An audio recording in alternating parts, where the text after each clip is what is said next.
Hello everyone and welcome back to Pepple's Potager. Today is August 2nd, 2020, and it's time to do a quick update on what's going on in the garden. And as you can see here, the candy corn and the sugar baby watermelons are both doing very well. You can see the candy corn has tasseled and a lot of the silks have come out. And if you get up here and you take a closer look, you can see a lot of the silks are starting to dry out, and that is a good sign that they have pollinated well. You can see this cob right here is starting to fill out pretty good. I'd say it'd probably be another week or so before these cobs fill out, and hopefully we can try out this candy corn to see how good it is. Now, until I pick some of these, I want to make sure I keep the squirrels off of it. And as you can see, I've actually tied some pie pans around quite a few of the corn stalks here. That way they bang around a bit to keep the squirrels off.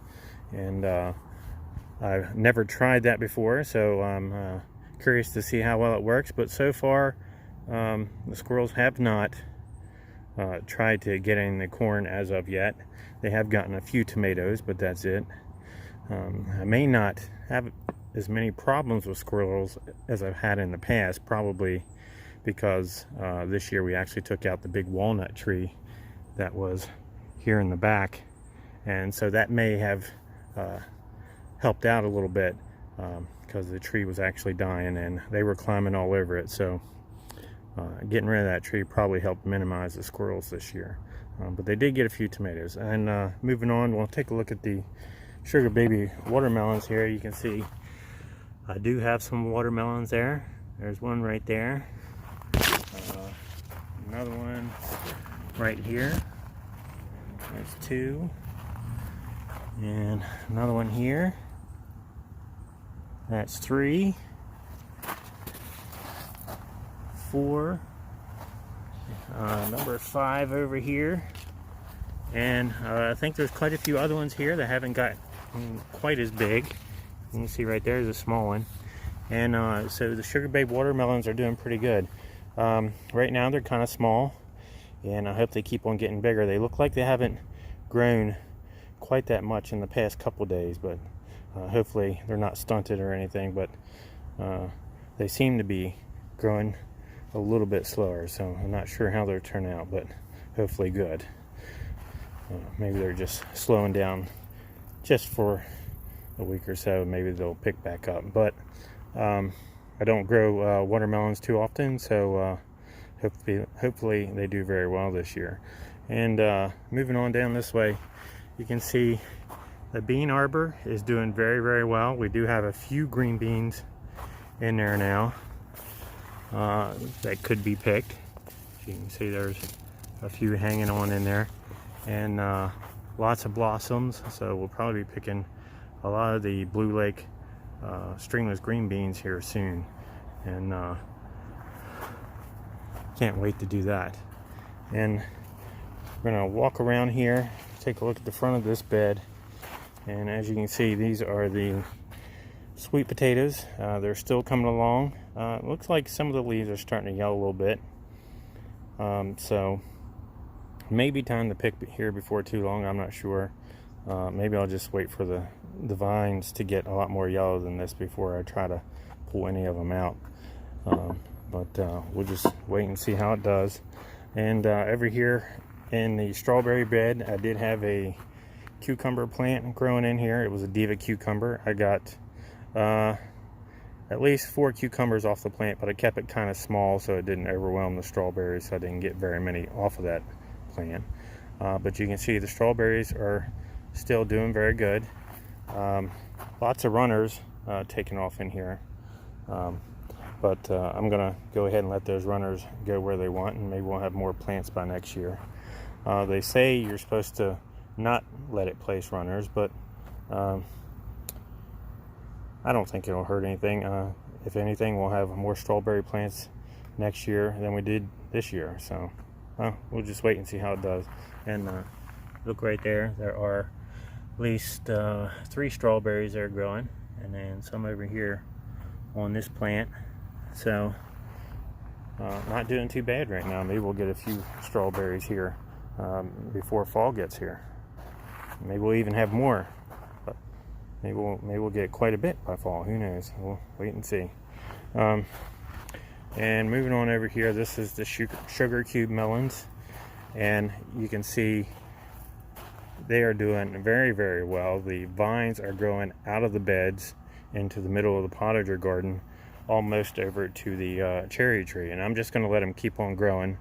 If they get too far out of control, I can trim them up a bit. And let's see if we can find a few melons in here.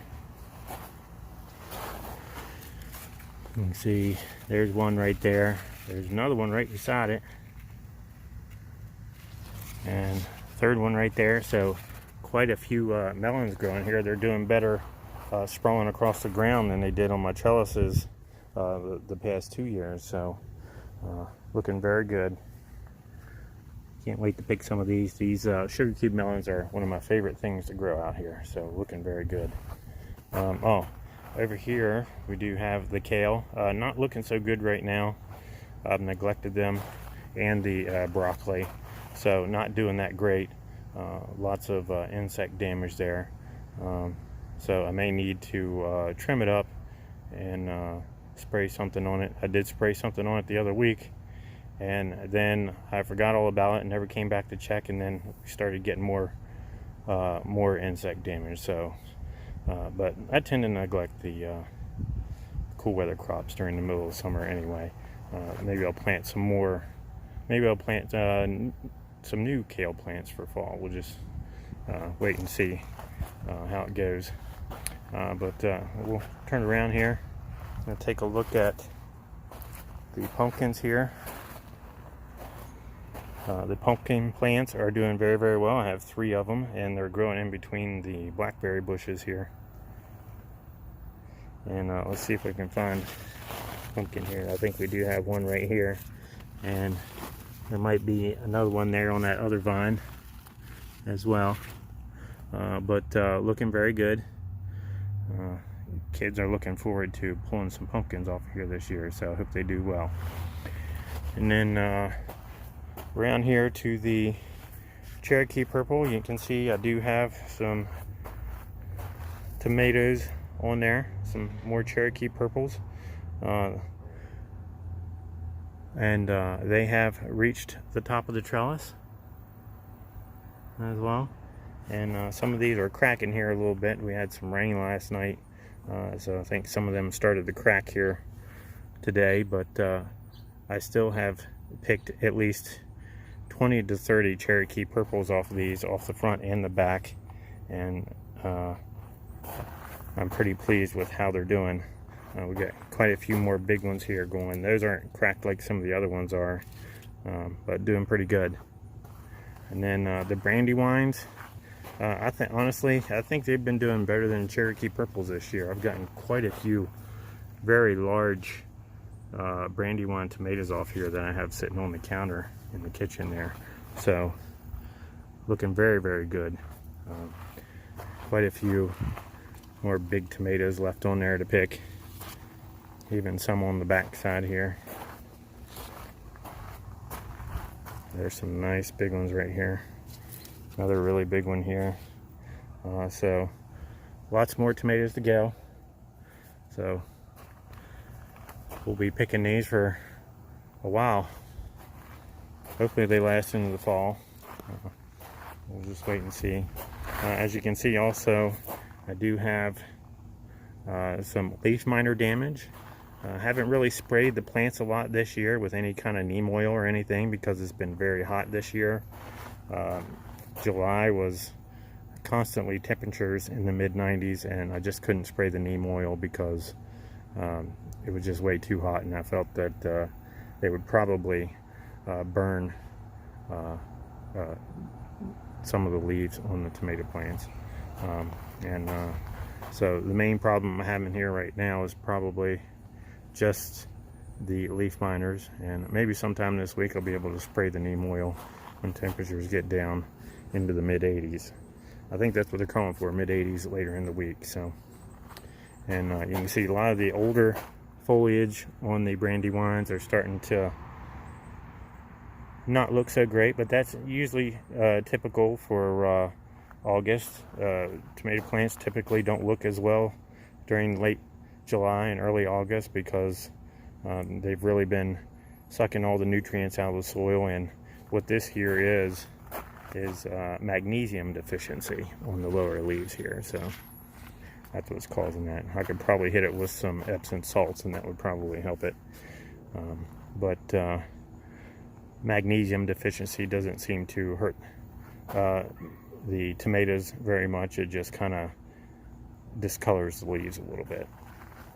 And the peppers, they are doing absolutely great. I've got quite a few sweet peppers here growing. You can see there's a nice one right there. These are the California Wonder peppers. Two nice ones there. Looking great. And then the lightning banana peppers still doing good. I got at least 3 large peppers on this lightning pepper plant here, and a bunch more over here on this one. So no problems with the peppers whatsoever. They always do great whenever I grow peppers. So then of course we got the basil plants growing in between there, and you can get that strong smell of the cinnamon basil there. So everything looking great, and that's all I have for now. If you enjoyed the video, please give it a thumbs up, and don't forget to subscribe, and thanks for watching, everyone.